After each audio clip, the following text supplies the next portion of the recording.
राजा रघु ने इस शमी वृक्ष की मूलता को दर्शा दिया, इसलिए संपूर्ण विश्व में फिर स्मरण रहे। कई लोग शमी को खेजड़ी कहते हैं, बिल्कुल सही नाम है। राजस्थान में इसको खेजड़ी कहते हैं। कांटे वाला पौधा होता है, ऊंट भी इसको खाता है और ये कांटेदार पौधा है, पर ये शिव को प्रिय है, शनि को प्रिय है, गणेश जी को प्रिय। आप दिल से समर्पित करो, दिल से उसका स्मरण। बस शमी की जो पत्ती होती है,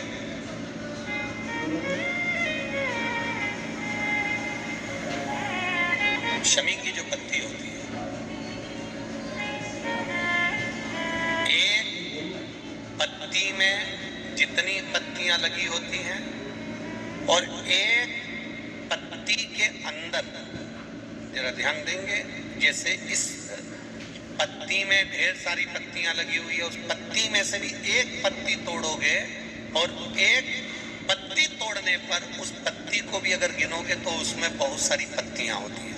आज प्रयास करना, अगर कहीं आपको शमी की पत्ती मिले तो जैसे ये पत्ती, इस पत्ती को तोड़ा गया, इस पत्ती में से एक पत्ती निकाली गई और एक पत्ती निकालकर आप धीरे से रखना, उसमें भी बारीक बारीक बारीक बारीक बारीक बारीक बहुत सारी पत्तियां नजर आती हैं। शिव महापुराण की कथा कहती है, जो सोमवार की अष्टमी हो या प्रदोष का व्रत हो या 12 महीने की शिवरात्रि हो या किसी भी दिन प्रदोष काल के अंतर्गत शंकर भगवान को एक शमी का पत्ता कोई भूलवश भी समर्पित कर देता है, तो जितनी एक पत्ती में पत्तियां होती है और उस पत्ती के अंदर भी एक पत्ती को तोड़ने के बाद जितनी पत्तियां होती है, उतने जन्म मृत्यु लोक में मनुष्य के नहीं होते। 84 लाख योनियों में से वो योनियां कट जाती हैं और देव योनि प्राप्त होती है। एक शमी पत्र की इतनी महत्वता है,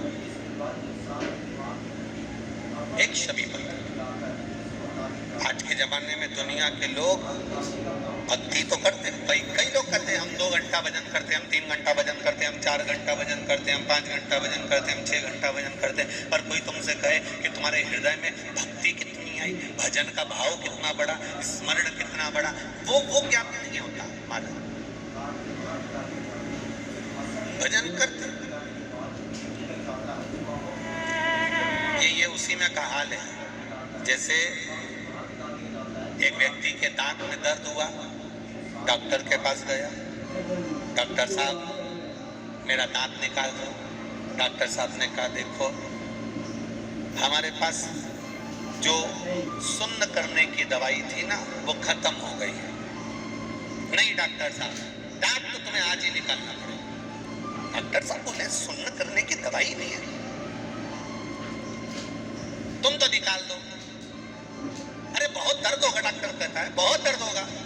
मैं दर्द सहन कर लूंगा। नहीं तुम तो निकाल दो। नहीं डॉक्टर बोले नहीं, सुन्न करने की दवाई नहीं है, दर्द बहुत होगा, मैं दर्द सहन कर लूंगा। डॉक्टर साहब, इतने में डॉक्टर साहब ने उनके कंपाउंडर से बोला, इससे पूछो ये कोई नशा वशा करता है क्या, पूछो इससे। तो उससे पूछा तू नशा करता है? हाँ। नशा करता है? हाँ। डॉक्टर साहब ने कहा नशा करता है तो एक काम करो, ये थोड़ा सा नशे में हो जाएगा तो इसका दांत निकाल देंगे तो इसको मालूम नहीं पड़ेगा, दे दो इसको नशे का।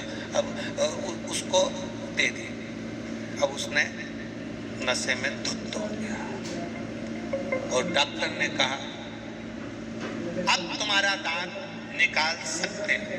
इतने में नशेला बोला किसके बाप में दम है, मेरा दांत निकाल